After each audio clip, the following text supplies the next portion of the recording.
दरम्यान सरपंच संतोष देशमुख हत्या प्रकरणातील मुख्य फरार आरोपी असलेला कृष्णा आंधळेला नाशिकमध्ये बघितल्याचा दावा स्थानिकांनी केलाय। नाशिकच्या गंगापूर रोड परिसरातील दत्त मंदिर चौकात कृष्णा आंधळेला बघितल्याचा दावा तिथल्या स्थानिकांनी केला। यानंतर आता तातडीने पोलीस घटनास्थळी दाखल झालेत। पोलिसांकडून या प्रकरणी शोधकार्य सुरू आहे। तर या परिसरातील सीसीटीव्ही तपासले जात आहेत आणि एका दुचाकीवर कृष्णा आंधळे आणि आणखी एक साथीदार या ठिकाणी सकाळी 9:30 वाजता दिसल्याचा दावा स्थानिकांनी केला।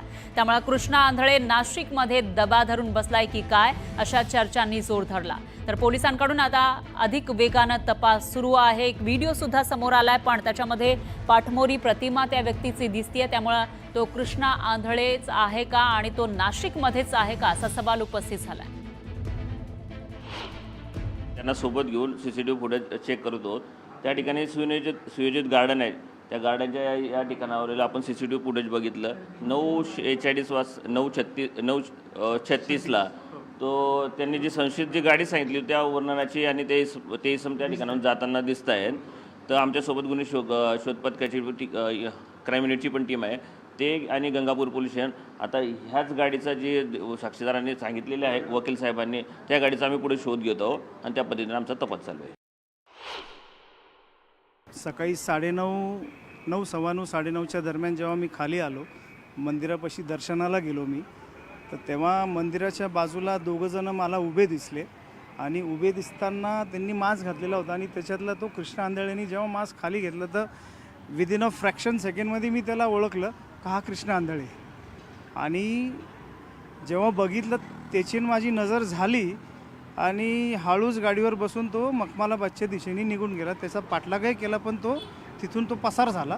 परंतु 9:42 मी गंगापूर पोलीस स्टेशनला माझं नाव, माझं फोन नंबर हे सगळं दिलं आणि तिथं लगेच राजपूत साहेब आणि PI साहेब सगळे आले आणि तपास करत होते। जशी माहिती मिळाली यांच्याकडून आम्ही त्या पद्धतीने त्यांनी सांगितल्याप्रमाणे आपण त्या वर्णनाच्या इस्मांचा आणि मोटरसायकलचा शोध घेणे आम्ही 3 पथके रवाना केलेले आहेत।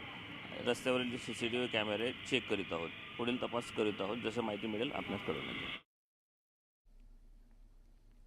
दरम्यान बीडमधील मस्साजोग गावचे सरपंच संतोष देशमुख हत्येनं संपूर्ण राज्य हादरलेलं आहे। या हत्येप्रकरणी आज केज जिल्हा आणि सत्र न्यायालयात महत्त्वाची सुनावणी झाली। आता या प्रकरणातील पुढील सुनावणी 26 मार्चला होणार आहे। हत्येप्रकरणी CIDचं दोषारोपपत्र दाखल झाल्यानंतरची ही महत्त्वाची सुनावणी पार पडलेली आहे। तर सरकारी वकिलांकडून 26 तारखेपर्यंत मुदत देण्याची मागणी करण्यात आली आहे। 15 दिवसानंतर पुन्हा ही सुनावणी होणार आहे।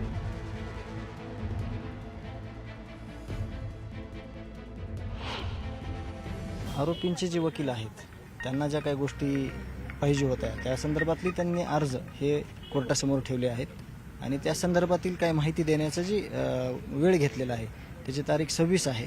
त्या दिवशी निकम साहेब नक्कीच येणार आहेत आणि त्याहीपेक्षा अगोदर 18 तारखेला जे कोर्टासंदर्भाचा निर्णय आहे की ही केस इथं लढणार आहेत का बीडला, त्या संदर्भात सुद्धा निर्णय होणं म्हणजे गरजेचं आहे आणि ते त्याच्यानुसार पुढील प्रक्रिया होईल।